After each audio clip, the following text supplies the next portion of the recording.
Well, welcome back. Now, Power Utility Eskom will update South Africans on the status of load shedding as we move forward. Now, the latest is that we actually will not have load shedding between now and 4 p.m. and then move to stage 1 from then. Now, the latest loss of power has left many South Africans frustrated and angry at the power utility. And after implementing stage 4 load shedding last week, Eskom resolved to suspend the managers of both the Tutuka and Kendal power stations in Mpumalanga, pending disciplinary hearings. Now, what is actually going on at Eskom and why can't they keep the lights on? Well, to tell us more about this, we're joined by Eskom's Chief Executive Officer, Ruyter. Thanks so much. Welcome to your time and welcome to Morning Live. Good morning. Very good of you to have you on the program. Mr. Ruyter, why is Eskom struggling to keep the lights on? What's really going on here? Excuse me, but I'm getting a lot of additional audio from some of your studio colleagues. If we can just get that out. Thank you. Apologies for that, and if we can just attend to that and close those patches so you can only hear me, and I'm hoping that's what you can hear now. That's correct. Thank you. Mr. Ruyter, I was asking what is actually going on? Why is Eskom seemingly incapable of keeping the lights on? Of course, we understand the frustration and the anger of so many South Africans at load shedding. It is equally frustrating for all of us at Eskom. The fact of the matter is, though, that as I said very early on when I joined in the beginning of the year, in January, that there is an increased likelihood of load shedding because of the lack of reliability and predictability of the system. And of course, when we have significant demand, as we have seen with the recent cold front that has hit the country, that exacerbates the constraints on our capacity, and then we see impacts on our power stations, and unfortunately we then have an increase in unit trips. Now, we are not happy about this. We don't like implementing load shedding, and we have therefore resolved to take firm consequence management where it is appropriate to ensure that everybody who's running a power station is focused and does his or her job to the best of his ability. So before we come to consequence management, about 7 months ago, around February, there was a report that came out by Prima Research, and they did some in-depth analysis on what Eskom has told us the problems have been. And they came to the conclusion that what Eskom is telling us is actually not true with regard to the actual issues bedeviling the power utility. They, for example, in that 16-page report, go on to say that, Eskom's management has blamed inadequate maintenance in recent years as a critical contributor for their poor performance. But they go on to say that the aging infrastructure, for example, that fleet, is by world standards nothing to write home about. They talk about you as Eskom perhaps not having the requisite skill set in terms of your management to run these plants as more of a reason than the other reasons that you've been giving us, because you've also increased your spend with regard to maintenance. So yesterday I personally visited 3 power stations. I try and get out to power stations as often as possible. And I asked that very question. So why do we have frequent boiler tube leaks? Why do units trip? Why do we have these failures? And the answer is quite clear in that we had not done in previous years the midlife refurbishments that were required. Now, a midlife refurbishment is essentially the same as doing a complete overhaul on an entire power station.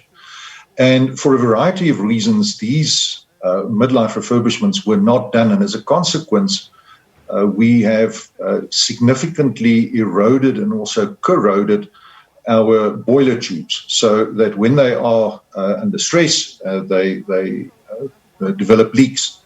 And I would therefore respectfully disagree. I think we obviously need to deploy the right skills to the power stations to ensure that they run properly, and that is what I think we've demonstrated over the past week or so, that we're willing to act and act firmly. But there is also the fact that we have these power stations that were not properly looked after. It's a bit like buying a car without a full service history.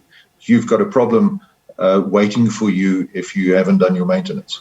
Except we do have the full service history with regard to Eskom. These problems are not new. We've had successive CEOs telling us the same thing about what is wrong and what needs to be done. So at what point then do we knuckle down and actually solve the problem? And the suspension of those two managers, is that an admission by Eskom in any way that indeed you do not have the correct skill sets at these power stations?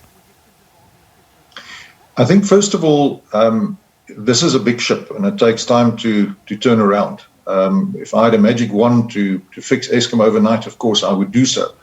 But we have put in place a reliability maintenance team, properly capacitated, with the appropriate skills in that team to ensure that we can execute the reliability maintenance program. That was delayed somewhat due to the lockdown, so we were unable to do the long-term maintenance program that we had scheduled, but we are now back on track and we are implementing these programs. I think as well, where we see that some of our management team are not performing, we will intervene and we will take the appropriate steps, and that is what we're doing.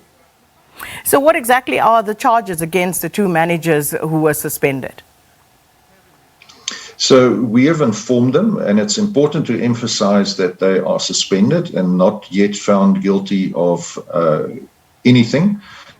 We need to give them a fair chance to explain their version of the story, but we have suspended them because of the poor performance of the power stations of which they were in charge. Are these the only poor performing power stations, Mr. De Ruyter? What about others? We hear about generating units breaking down all over the place. Correct. So there were two acting power stations, power station managers at Duva and Kriel. And we also requested those two colleagues to return to the positions, and we have replaced them now with other managers that will hold the fort until we can recruit permanent power station managers to fill those positions. Let's speak frankly, Mr. De Ruyter. Were those managers incompetent? I judge people by the results that they deliver. When the results are not adequate and they're not satisfactory, then it's time for a fresh pair of legs, and we bring in new players who can do the job and who could deliver the results. So it's a matter of performance and output, and that's what we judge people on. So were they incompetent? That, I think, is something to be determined during the disciplinary outcome. I don't want to call people incompetent. I think it's a question of whether you're able to run your power station as well as you should. So you obviously suspended them because you did not believe that they could. In other words, they were incompetent, Mr. De Ruyter. I think that what we're trying to do here is to ensure that all of our power station managers who have the requisite qualifications and who have the required experience, maybe not as long as we would have liked, that they are focused, that they do their jobs, and that they deliver the results that Eskom and the country expect of them. And where they don't do so, for whatever reason, we will intervene and we will make sure that we put the right people in place who can keep those power stations running optimally. Are there prospects of other power station managers being placed on suspension at this stage? So on the 15th of August, I addressed all of the power station managers. I called them together in a big auditorium in Megawatt Park. And I showed them a presentation of what I'd found during my walkarounds at power stations, and I told them that I was not happy, that I was dissatisfied with the standard of housekeeping, the standard of maintenance, the attention to detail. And I indicated to them that if there were not radical improvements in their performance, that there would be consequences.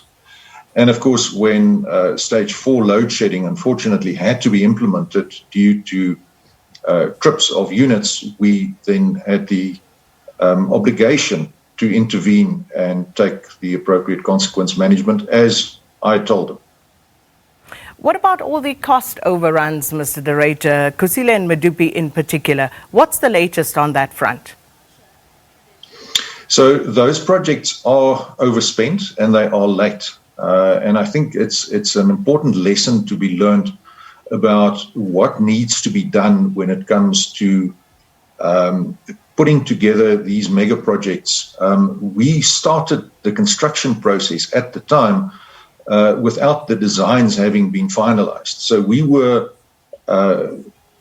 designing the power stations while we were building them, and that created a significant number of design issues that are well known, which we are now having to fix, and we are fixing them. We've already implemented the fixes on 3 units at Medupi. But it's clear that the projects should have been and could have been far better executed if we had more time to do proper front-end loading and to develop the designs fully before we started construction. So that goes on. Black and Veatch, for example, you've extended that contract, which, by the way, was a contract with them, as you say, wasn't seemingly clearly defined and properly structured in terms of what needed to be delivered, which has added to your cost overruns. But I want to ask you about your COO, seeing that you are suspending power station managers. And there was, of course, an investigation into the conduct on some allegations against COO Jan Oberholzer. And he was the one who well, let's talk about the various allegations against him, firstly, and why Eskom has decided after those investigations not to institute any action against Mr. Oberholzer. So there have now, in fact, been 3 investigations. The first investigation was done by a senior advocate as part of the grievance procedure. There was a grievance laid against Mr. Oberholzer. That grievance hearing completely exonerated him. Following that, there were further allegations made in the media and also to Corruption Watch. Following these allegations, the board then appointed Advocate Kasim, senior counsel. Again, he thoroughly investigated all of the allegations and found that there were no grounds for any disciplinary action. The one exception is that there is a court case which is currently pending between ourselves and also a contractor. And once that court case is complete, there may be grounds for disciplinary action. And then we've also done an exhaustive internal investigation reporting directly to the board, which was submitted to the Minister of Public Enterprises. That took place yesterday, as a matter of fact. It considered a massive evidence, 2 lever arch files full, and in due course, all of these will be made public. So we've got nothing that we want to conceal from the public. And again, so why haven't you made the report public yet, Mr. De Ruyter? Why haven't you made that the reports public yet? And also, just honing in on one simple thing with regard to one of the investigations that spoke about nepotism, where Mr. Oberholzer tried to get a job for his brother-in-law. Surely that's nepotism. Why does Eskom not feel the need to see any disciplinary action taken against Mr. Oberholzer for that? So that was the allegation, and it was investigated by Advocate Kasim, and no grounds were found in the Kasim report. So I think it's important to follow due process, and also with those colleagues that are currently suspended, we will follow due process and we will give them the opportunity to present their case. When you say no grounds were found, the same has happened in the allegations against the COO. When you say no grounds were found by Advocate Kasim, what does that mean? What did he say specifically with regard to the allegation of a job that was sought by Mr. Oberholzer for his brother-in-law? So the report is public. It is there for yourselves and your viewers to. But what does it go and say, peruse. Mr. Ruyter? You were saying there were no grounds. What does that report say in that regard? And what has happened to Mr. Chettier, who made the allegation? So Mr. Chettier, who made the allegations, is currently on sick leave. He has been on sick leave since the 20th of January of this year. And we are obviously engaging with him with a view to resolving that unfortunate situation. But for as long as he's on sick leave, obviously he's entitled to be treated fairly. What unfortunate situation, Mr. Ruyter. Mr. Chettier came forward with an allegation that he thought he was approached improperly by Mr. Overruns. What does Eskom's own ethics code say about that sort of action? An allegation that is made with respect does not necessarily mean that it's true. So when an allegation is made, that allegation is investigated thoroughly. In this case, as I said, 2 investigations by senior counsel exonerated Mr. Overruns, including an internal investigation. So at some stage, an allegation has to be examined, and when it's found not to be substantiated, it has to be rebutted. Mr. Ruyter, we have to leave it there, unfortunately, because we don't have the time to continue this interview. But I put it to you that the reports didn't quite exonerate Mr. Overruns. It said that Eskom should investigate further, that you should see through that process. I went and had a look at your own codes of practice at Eskom, and it would seem as though there would be grounds for Eskom to have acted against Mr. Overruns, but you chose not to. But we have to leave it there for the time being, Mr. Ruyter.